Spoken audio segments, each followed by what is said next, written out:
Hello, welcome to video 4 of the Satir model of how to nurture healthy relationships using the Satir model. So thank you for coming to watch today's video, and I will go straight into the teaching on how to nurture healthy relationships. So remember our case study from video 1 of the girl who has a boyfriend who is not good for her, who cheats on her, puts her down, and hits her. So we're going to apply this to how to nurture relationships using the Satir model. For some of our clients, they have never been in a healthy relationship because the role modeling from their family of origin was very poor.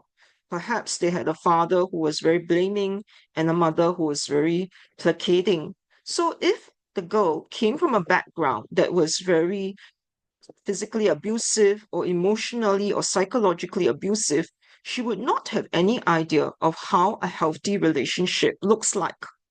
So, as counselors, we first need to understand that healthy relationships are when the other person respects you and you respect him or her. There's mutual respect. Both are considerate and thoughtful. We might need to provide some psychoeducation to our clients to help them understand this, because in their worldview and in their lived experience, they do not have an idea of what is a healthy relationship and how it looks like. A third characteristic of a healthy relationship is that both parties are mindful of the other person's feelings and they want to make the relationship work. They appreciate each other and they acknowledge each other's strengths, gifts, and talents. They don't put each other down. So they won't use a blaming stance and they would want to help the person to keep growing. There's a lot of give and take, there's negotiation, and both parties would meet in the middle. So for the girl who is being abused by her boyfriend, she would need to learn that, when there is a disagreement or fight or quarrel, that she does not just give in and, just to keep the peace and placate him and put herself as a nobody or be treated as a doormat. It would be helpful for her to learn how to state her needs and desires and to talk about negotiation and meeting in the middle. And it would be helpful to invite the boyfriend to come in for counseling so that they can both learn how to negotiate, to be willing to compromise, and to look for a win-win solution. Another characteristic of healthy relationship is when both parties view and treat each other as equals in the relationship and both are giving, and it is not just someone who is taking all the time. In addition, there is no unhealthy emotional dependency. Each person in the relationship has a healthy sense of self and is not overly reliant or dependent on the other for self-esteem. If we look at the case of the girl who has been physically and emotionally and psychologically abused, she does not have a sense of herself. She sticks to the guy and continues to be with him in this relationship because she is very enmeshed. She is overly dependent upon him. And even if he were to scold her that she is stupid or ugly or useless, she does not leave him because she takes all her self-esteem and self-worth from him. So this is not healthy. She first needs to learn to love herself. We will cover this in video 5, how we can love ourselves using the Satir model. So I've worked with many clients who were in unhealthy relationships, and for some ladies, they were in physically abusive or emotionally abusive relationships. And I found that when we use the Satir model to empower them to have a healthy sense of self, to have good self-worth and self-esteem, and to appreciate their own strengths, gifts, and talents, as well as know that they deserve to be treated with respect, with worth, and with dignity, that they are able to break out of that unhealthy relationship and to apply for personal protection order so that they can stop the violence. In empowering themselves, they can then move on and move forward in their lives.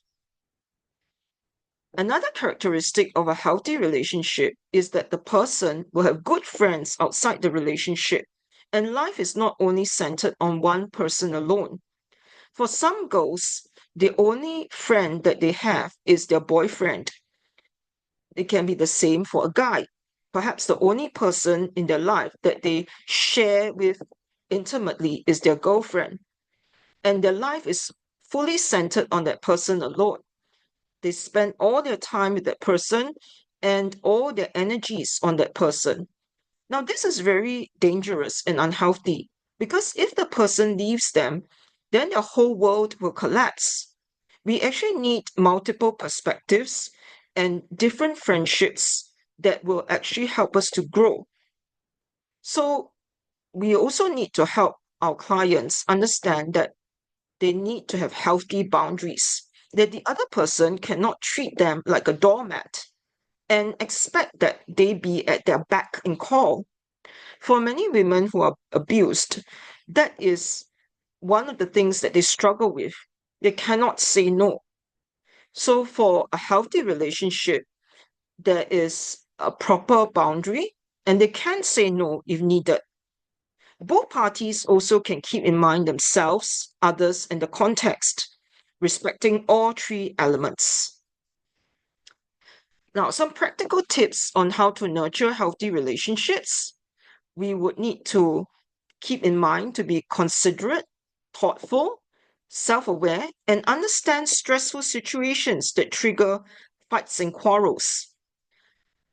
Therefore, as a counselor, when you're working with your clients, you can talk about what are the triggers and what are common stressful situations, what are the patterns, and how they could avoid such patterns, as well as manage the patterns. So, for example, for the girl who is involved in the unhealthy relationship with the abusive boyfriend, one of the situations that triggers fights and quarrels might be quarrels over money. This is very common among couples. So the first question that you could ask her, which is an open-ended question, would be, what triggers the quarrels? And to which she might answer, money. And then you could ask her, so what patterns do you observe that he has about the use of money? And how do you think you can both find a way that you can resolve this money issue in a calm manner? Who else might he listen to? Or what else might work in getting him to be more frugal? There could be a variety of questions that could be asked, as well as different techniques that can be used to help him to understand the patterns and to help her to understand the patterns. We will discuss more about this in upcoming videos. So if you like the content so far and it's helping you, please do subscribe and press that notification button. Okay, so how do we want to nurture healthy relationships? Again, practical tips would be to be humble, to say sorry, to seek forgiveness, to forgive the other person, and also to forgive ourselves. Because often we are very harsh on ourselves, we are very critical to ourselves. We may need to forgive ourselves.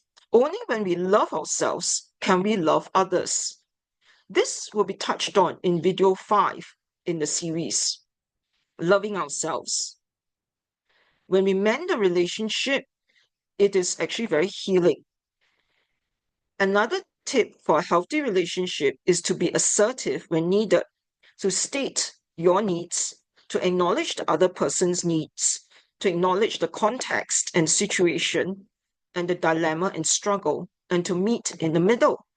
This was covered in video 3 on congruent and incongruent communication and how to communicate in a way that is congruent. So do watch that video if you missed it. Another sign is to be able to negotiate, to compromise, and to look for a win-win solution.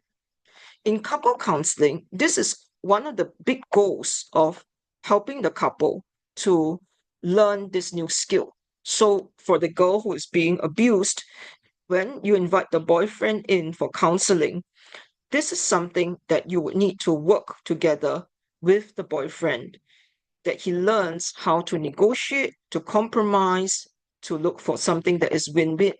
His stance is likely to be a to be a blaming stance. So you want to help him to learn to cultivate empathy. Another practical tip is to hold your tongue when needed and not say something we'll regret. Words that heal versus words that hurt. Words that are moderate rather than extreme. We want to say it in a constructive way to address the issue and not the person. So we want to use I language so that it is not destructive. We want to address the issue. For example, I felt hurt when you forgot our anniversary, and I hope that we could spend quality time together. I value our relationship, and this day is special to me. So in this way, we're acknowledging ourselves, our own needs, the others, the context, and to talk about how we can move the relationship forward. Versus, you are a lousy husband and you don't love me at all. You totally forgot our anniversary and you are a jerk. Now, when this is said in a very destructive way, in terms of the words and the body language, the facial expression, the tone, and the energy, it will alienate the other person.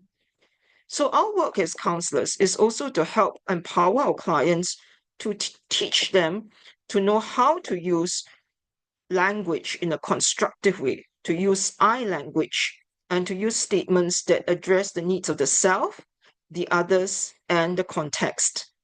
This was taught in detail in video 2, so you can watch that if you would like to learn more. Practical tips will also be to appreciate and thank the person, to consider what is their love language, and to show love by expressing it in a way they understand, value, and appreciate. The 5 Love Languages by Gary Chapman is a very helpful book, which you may like to read. And it gives you practical tips, such as to know that one of the first 5 love languages is words of affirmation, such as I love you, or to praise a strength. For example, you are very kind, or thank you for helping me in this. This can be applied to families, for parents and children, or to friendships, or to couple relationships. So it has widespread applications. Second love language is quality time, to spend time together doing things that you enjoy. For example, walking at the beach or the garden, playing games together, or watching a movie, or just chatting over a meal. Too often now, I see that many people are just looking at their handphones and social media while they're eating. So instead of watching a YouTube video or going onto social media, perhaps we would like to put aside our handphones and just do a digital detox and chat with each other and really connect with each other when we are having a nice meal together. After all, time is precious and our relationship is precious. Third is the act of service. For example, we can clean the house or cook a meal for a person we love. Fourth is hugs or pat on the shoulder, physical touch. This is very powerful for parents and children, and also just for friends and spouses. 5 is gifts, to buy a gift that the other person likes. However, please note that we should not use gifts to buy affection or as bribes. Love is really a very powerful healing force, as what the good news says, 1 Corinthians 13, 4-6. Love is patient, love is kind, it does not envy, it does not boast, it is not proud, it is not rude, it is not self-seeking, it is not easily angered, it keeps no record of wrongs. Love does not delight in evil, but rejoices with the truth. It always protects, always trusts, always hopes, always perseveres.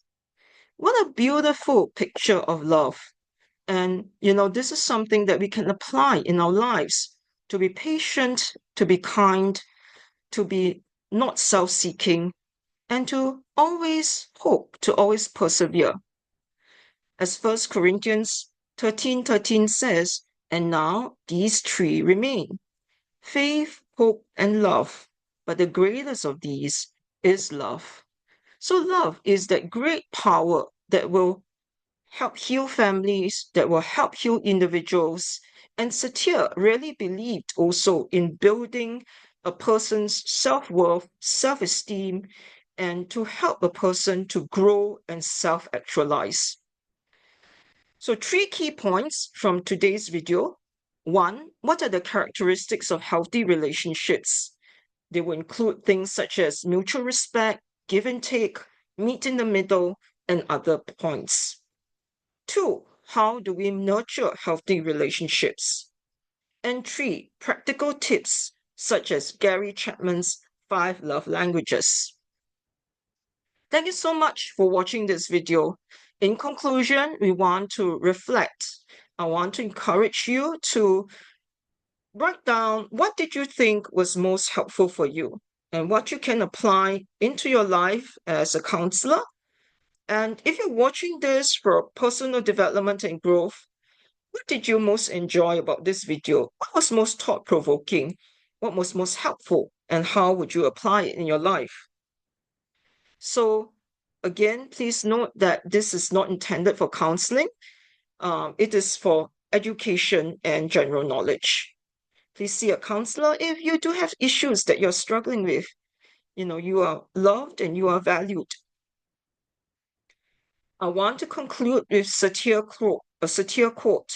Feelings of worth can only flourish in an atmosphere where individual differences are appreciated, mistakes are tolerated, communication is open, and the rules are flexible. The kind of atmosphere that is found in a nurturing family. So I would like to encourage you to, apply what was taught today. And please do like, share, and subscribe if you found this video helpful. Thank you so much for watching this. And I really appreciate you taking the time to watch this video. And I'll see you in the next video soon. Thank you and have a great week ahead.